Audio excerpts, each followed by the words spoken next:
It was a cool, still night when the latest HOA intrusion unfolded. I had just arrived at the pond farm, carrying with me carefully packed luggage that represented both personal belongings and essential equipment for the ongoing management of the property. The land was quiet, the water in the pond reflecting the faint glow of moonlight, and the farm seemed to breathe in the serenity of the evening. Yet, even in this calm, HOA Karen saw an opportunity for disruption. She dialed emergency services at midnight, claiming a supposed violation or disturbance, expecting immediate intervention. I was prepared for her attempts. The pond farm had been designed with foresight, every path, gate, and access point strategically controlled. Sensors monitored entrances, cameras recorded activity, and the layout itself funneled movement in ways that favored defense over intrusion. Karen's call, though urgent in tone, was met not with panic but with calm, deliberate observation. I understood her intent: to provoke a response, create confusion, and assert authority over a property that had long been sovereign. When the first responders arrived, they were met with the reality of preparation and control. The luggage I carried, seemingly ordinary, contained documentation, communications equipment, and resources necessary to maintain the farm's operations. It was immediately evident to the responding officers that nothing in the environment indicated a violation. Rather, the property was secure, orderly, and under strict lawful management. Karen's alarm, intended to manipulate and intimidate, faltered in the face of clarity and evidence. I guided the officers carefully, allowing them to see that the land was in order and that all operations were both lawful and organized. Every movement, every item, and every detail of the luggage was accounted for and documented, leaving no ambiguity or room for misinterpretation. Karen, observing the situation, hesitated. Her initial confidence was replaced with uncertainty as the evidence of her intrusion, her assumptions, and her failure to understand the property's boundaries became apparent.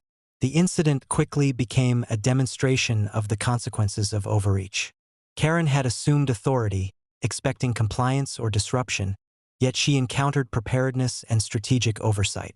The farm systems, the natural barriers of the land, and the controlled environment of the pond lodge ensured that any attempt to assert power would fail. Each hesitation from her, each pause in her actions, was a direct result of the measures put in place to protect the property and its inhabitants. As the night progressed, the situation stabilized. Karen's calls, once urgent and insistent, were neutralized by clear documentation, lawful authority, and the undeniable order present on the farm. Every movement she attempted was either anticipated or rendered irrelevant by preparation and control. The land itself, the pond, the lodge, and the carefully maintained pathways acted in concert to preserve the property and its sovereignty, leaving Karen exposed as an intruder whose assumptions of power were entirely misplaced. By dawn, the farm had returned to tranquility. The water of the pond shimmered under the first light, the trees swayed gently in the morning breeze, and the air was filled with the quiet rustle of life resuming its natural rhythm. Karen had retreated, her intrusion thwarted, her assumed authority challenged, and her understanding of the land's true guardianship shattered.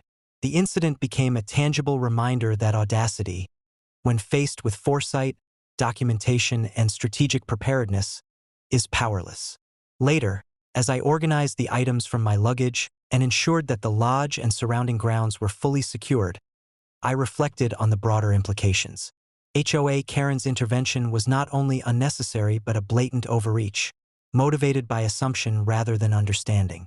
Yet, the farm's preparation ensured that the attempt had been neutralized completely, without escalation, without harm, and with full accountability. The lesson was clear. Intrusion is met not with reaction but with strategy, foresight, and authority grounded in knowledge and preparation. By evening, the pond farm stood undisturbed. The water reflected the stars, the lodge glowed softly with warm light, and the surrounding fields and barriers communicated the presence of guardianship and control. Karen had tested another boundary, yet the outcome was predictable. Sovereignty, preparation, and strategic authority had prevailed, reaffirming the farm's status as untouchable, secure, and resilient. The intrusion, intended to provoke or disrupt, became instead a testament to the enduring power of vigilance, planning, and lawful enforcement.